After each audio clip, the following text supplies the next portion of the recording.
I recently made Vogue 2069 as part of the So Lucky Ja 2025 challenge. Now I gotta figure out how to style it.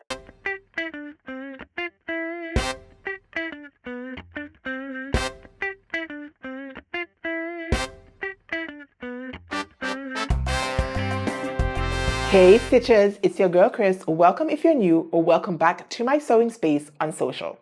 Today you guys, I am here to report to you on the making of Vogue 2069.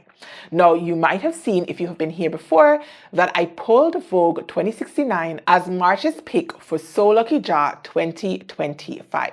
Now Vogue 2069 is a skirt pattern obviously by Vogue Patterns, and it comes with two different views. There is a knee length version and then there is a calf length version. Now, surprise, surprise, your girl actually went ahead and made the calf length version of this pattern. And spoiler alert, I love my finished skirt. Now that she's finished, you guys, I am going to be playing around with styling and I need your help. So along with sharing all of the details of the making of Vogue 2069 with you guys here today, as well as my thoughts on the pattern, I'm also going to be sharing with you guys 3 different ways that I have styled this skirt.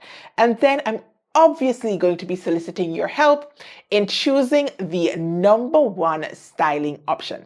Now, it's really important to me when I make my garments that I can style them in different ways. Whether it's something simple like adding a blazer or adding a belt, that sort of thing is important to me. Now, obviously, I guess there might be like a special occasion dress that you're only going to wear one time. And so styling it after is not really important, but then there are other garments that you want to wear over and over and over again. And it's really nice if you can mix things up by being able to style it in different ways. Right, so let us start with the making of Vogue 2069.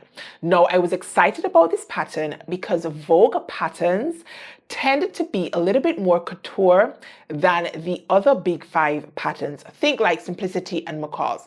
Vogue to me stands out as being a little bit more high fashion. Their finishing techniques seem to be a little bit better. They take a little bit more time, and usually Vogue patterns require a little bit more skill. Now, even though a Vogue pattern says like Easy Vogue, in my experience, Easy Vogue is not the same thing like Easy McCall's or Easy Simplicity. Obviously, that is my opinion. You might have a different opinion, but if you are completely new to the sewing game, just bear that in mind as you go about approaching Vogue patterns. Now, I do not have a lot of Vogue patterns in my stash, even though I tended to really like them. And that is because the Vogue patterns are a little bit more expensive. Scratch that. A lot more expensive than the other patterns. And even when they went on sale, like in Joann's, the other patterns used to be down to like $1.99. Vogue patterns were up like $5 or $6.99. And even on the Simplicity website, they were like $7.99 when the other patterns were like $3.99. And no, well, for me, I'm supposed to buy my big 5 patterns on So Direct. That ain't gonna happen, you guys. And so I'm just not buying Simplicity patterns anymore. But luckily, I did have this one already in my stash, and I'm really glad I did because I really do like this pattern. Now, the view that I chose was the calf length view. I really was contemplating making the knee length version because I usually like to show a little bit of leg. But I decided that as I am embracing new lengths this year, to go ahead and try making up the calf length version. Now, I did have a little bit of a block after I had pulled this pattern. I just could not decide what fabric I had in my stash that would work nicely with this pattern. However, one day when I was sitting at the office, you guys, when I should have been working, my mind sort of just drifted to this pattern. And for some reason, it landed on denim fabric. So I came home and had a rummage through my fabric stash, and I was lucky enough to find a remnant piece of denim fabric in my stash. I had already used lots of it to make something else. I'm thinking that maybe I made another skirt with it. That is what's coming to my mind right now. I cannot confirm or deny, you guys. I'm going to have to actually look through my wardrobe and see. But I did have a piece left back. And initially I thought it was not going to be enough to cut out the long length of this skirt pattern. I pulled it out nonetheless, put it on my cutting mat, And then I sort of roughly placed my pattern pieces down just to see if I would be able to get it cut out. It was a tight squeeze, but I was squealing with delight when I discovered that I would be able to get the main pieces cut out of my denim fabric. Yes, yes, yes, yes, yes. And that's exactly what I did. And I'm really happy with my fabric choice, you guys. Really, really happy. Denim maxi skirts are still trending. And even though I don't follow the trends per se, it's nice to feel current, you guys. It really is. So as I said, I made up the main pieces using denim. I did do the waistband lining using some leftover, I think it is a cotton sateen piece of fabric. And I also used it for my welt pockets on the inside of my skirt. Now, this skirt pattern contemplates that it is fully lined, but there was no way in hell that I was going to fully line this denim skirt for two reasons. One, I didn't think it was necessary. And two, it is too freaking hot where I live to need lining. And three, let me add a three. Because I'm using denim fabric, it's not that type of fabric, I don't think, that sort of like sticks to your skin. At least it doesn't to me. And so I didn't think it was necessary to add that lining. So your girl went ahead and skipped it. That means that I constructed my piece a little bit differently than the instructions. And I actually did go ahead and peruse the instructions because I wanted to see how they put this pattern together in their mind and to see if it would coincide with how I wanted to put it together in my mind. Now, obviously it did not because I was not lining it, but I did sort of follow some of the steps so far as constructing the center front piece is concerned. It does have a very high split, and that was part of the reason why I ended up doing the calf length, because even though it was going to be a long length, I knew I was going to still have my leg moment because of this long split. So I did follow the pattern instructions so far as that is concerned, and I did follow the pattern instructions so far as the welt pockets are concerned. Now, I do not have a lot of experience constructing welt pockets. In fact, I have only made welt pockets a handful of times, including in this blazer, which is a Jessica blazer, you guys. And I took my time and did this double welt pocket on my Jessica blazer. But I have never, I don't think, put welt pockets in a skirt. So this was my first time. I'm hoping that I'm not misleading you guys, but I think it is my first time. Anyways, it was challenging, and it was challenging because I was not able to mark my welt pockets as accurately as I would have liked. I was using a piece of Taylor's chalk that I bought years and years ago. And that was before I discovered the beauty of things like fabric marking pens and my Chaco liner. I really like my Chaco liner, you guys, and I had it too. And would you believe me if I told you that both of them are on the fritz? For some reason, the rollers are not rolling. I have just been replacing like the chalk tops. You can buy the replacement for the chalk, or you can buy like the dust and just put it in the dispenser. And so I have been using both of these Chaco liners for years and years and years. And they just don't work anymore. They're not rolling and dispensing the chalk as they should. They have dropped a couple of times and they have been worked to death, to be fair. And so I have gone ahead and ordered a new Chaco liner, but obviously it's going to take a while to get here. And I did not have the benefit of using that for marking out my welt pockets. Now, using my chalk, I did try to get it as thin as possible, but obviously it's a little bit thicker than the Chaco liner, and so it was not as accurate in lining up the points for my welt pockets as I would have liked. Now, I tried to use my marking pen, but because it is a denim fabric, I just could not see the marks. The purple and the blue was not showing up on this dark denim, and so I sort of fudged it a little bit. And I think it would have been a little bit better, probably not perfect, but a little bit better if the markings were a little bit more accurate. So if you have never sewn welt pockets before, that is one thing that you want to get right. The precision of your marking is really, really important with welt pockets. Anyways, I still sewed up my welt pocket. They're not terrible, but just looking at them, I know that there's room for improvement. So the next time I sew my welt pockets, hopefully I will have my Chaco liner in place, and I will have a little bit more technique under my belt and can bang out a nicer welt pocket. That being said, let me stand up and show you. It does work. I can get my hand in my welt pocket. You can see my pocket bag. And yeah, it's a welt pocket. I mean, it's a welt pocket. Now, other than the welt pockets and the center front, I sort of just did my own thing with the construction. No, I did think that because I chose a size 18, which was intended, I think, for the size 32 waistline, and mine is like a 33.5 waist. But when I consulted the finished garment measurements, they were giving me a finished garment of 34 inches. And I like my skirts and like my bodices to kind of snatch at my natural waist just to give me a little bit more shaping. And so I did do the size 18 and I only made one adjustment, which was a 1/4 inch hollow hip adjustment, which has the effect of shortening the length of my side seam. So I did do that adjustment on both my front pieces and on my back piece. Other than that, I made no other fitting adjustments to this pattern. However, when I was constructing, I initially sewed my side seam using a 1/2 inch seam allowance, thinking that I could benefit from like that extra 1/2 inch of ease at the waistline. But then I tried my skirt on and it was too big, you guys. So I went back in and I sewed it using a 5/8 of an inch seam allowance. Tried it on again and thought, I wanted it to be a little bit more snatched because of the silhouette of the skirt. It was really, really important to me that it fit nicely at my waist. I needed it to be snatched without being too tight, such that it was suffocating me. So I went back in and I sewed my side seams using 6/8 of an inch or 3/4 of an inch. And that looked so much better. Now on the one side of my skirt, it does close with a lapped zipper. And I think this is probably like the first time that I've done a lapped zipper on a skirt, I think. Usually when the pattern instructions call for a zipper, no matter what zipper it calls for, your girl is going to go ahead and use an invisible zipper because I like an invisible zipper. I really, really do like it. But this time I embraced trying something new and I'm like, let me give this lapped zipper a try. And I did already have regular zippers in my stash. And I am pleased as punch with my finished lap. It looks so, so bloody good. And I will definitely be trying a lapped zipper again on like another skirt. I really do like the finished look. And I think I was able to sew it really, really neat. And it does lap quite nicely. So kudos to me for nailing my lap zipper. That turned out much better than my welt pocket. Now, if I were to rate my skirt, I'm a little bit, how do I say it? Indecisive about the skirt rating.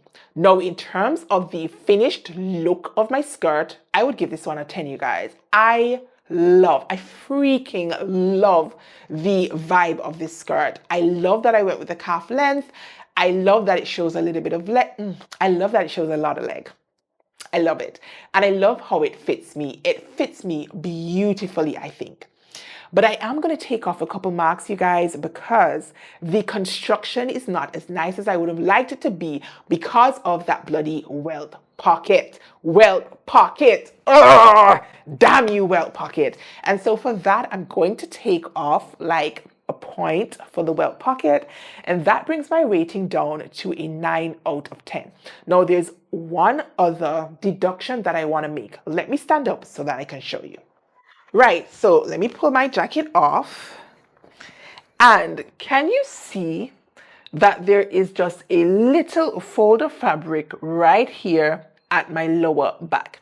Now I have what's called a sway back, and I usually do have to perform a sway back adjustment, but I skipped that adjustment on this skirt.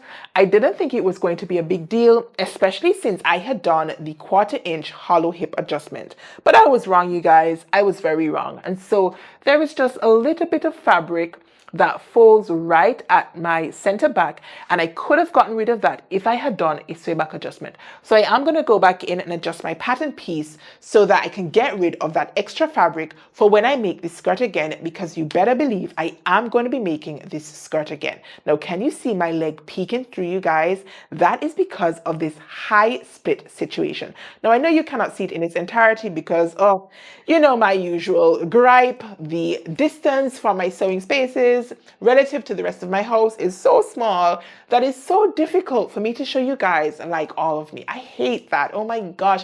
Can somebody help me manifest like a she shed, like a sewing room, something? Does that mean I'm gonna have to sell one of my kids? Kid sewing room. Kid sewing room. The scales are tipping, you guys. Oh, anyways, I'm hoping that When I show you guys the style portion of this video, you will have a better appreciation for how this skirt looks. Now, I did forget to mention my belt loops, you guys. Let me stand back up. You need to see these belt loops. Can you see these belt loops? Now, the instructions have you sew your belt loop into the lower part of your waistband, the part that attaches to your main skirt. And then it has you fold the top part of your belt loop over by 1/2 inch and then top stitch that down. But I never, ever, ever attach my belt loops like that. I find that to be too finicky, you guys. So I have shared with you guys previously on the channel how to attach belt loops in a much, much better way. So go ahead and drop the link into that video right here. Go ahead and check it out and then tell me just how good that way of doing belt loops is, please. Because in my mind, nothing, at least nothing that I have come across so far, beats that way of doing belt loops. And I will choose it every single time, especially when working with this bulky type of fabric, such as this mid-weight denim fabric. Right, so those are my thoughts.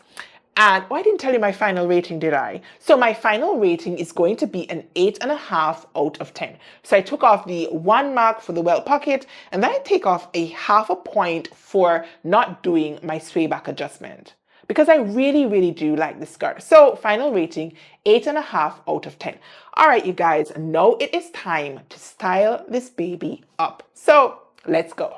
So for outfit number 1, I went with this white DKNY t-shirt. I paired it with my leopard print belt. I did a brown crossbody to pick up on the colors in my belt. And then I topped it off with my cap and some gold jewelry. And finally, I went for some bobby socks and my white sneakers. And I just feel like this look is really, really casual, but still really, really elevated casual.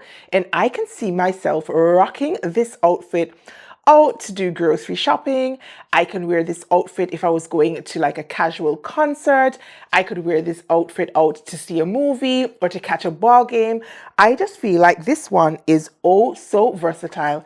And I absolutely love, love, love this look. But what do you guys think? Leave me a comment down below and let me know, what do you think of outfit number 1? Right, so for look number 2, I wanted to bridge the gap between casual and a little bit more dressy. And so I went for a fitted blue t-shirt again. The first one was more loose fit. This one is a fitted blue tee. And then I capped it off with my blue Jessica blazer. And I really, really love the combination of a fitted tee and then a structured blazer such as the Jessica blazer. Now I finished off the look with my floral heels. I'm hoping you guys can see. And then I figured I wanted a pop of color.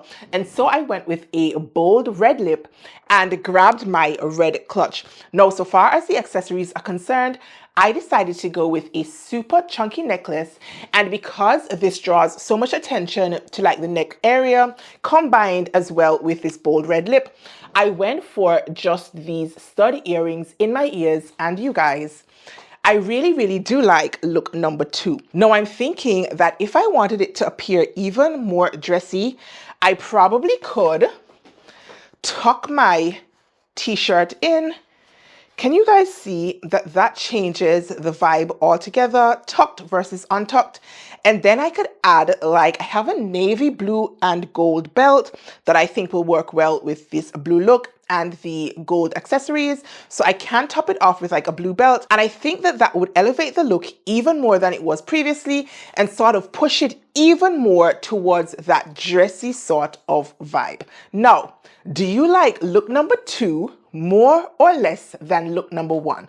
Drop me a comment down below in the comment section and let me know what you guys think about look number 2.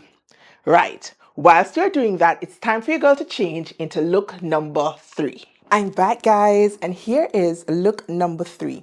So I went with my grain line archer, and there is a full sew along to this button down shirt here on the channel. So if you guys need any help with things like plackets and collars and cuffs, then be sure to run on over and check out this video right here. That is episode 1. It is a 4-part series, and trust me when I say it will help you.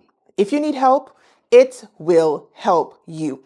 Anyways, I decided to roll my sleeves up and I paired it with my green belt. I did my green shoes. Can you guys see my green shoes? And I opted for dark green dangly earrings.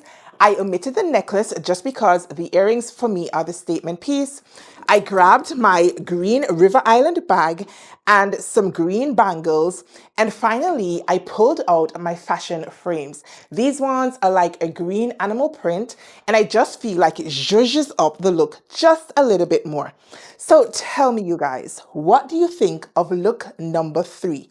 Now that you have seen all 3 looks, drop me a comment down below and let me know whether your opinion has changed. Do you fancy look number 1? Are you more into look number 2? Or are you team look number 3? All right, you guys, I am back, and there you had it. All 3 stylings of my denim Vogue 2069.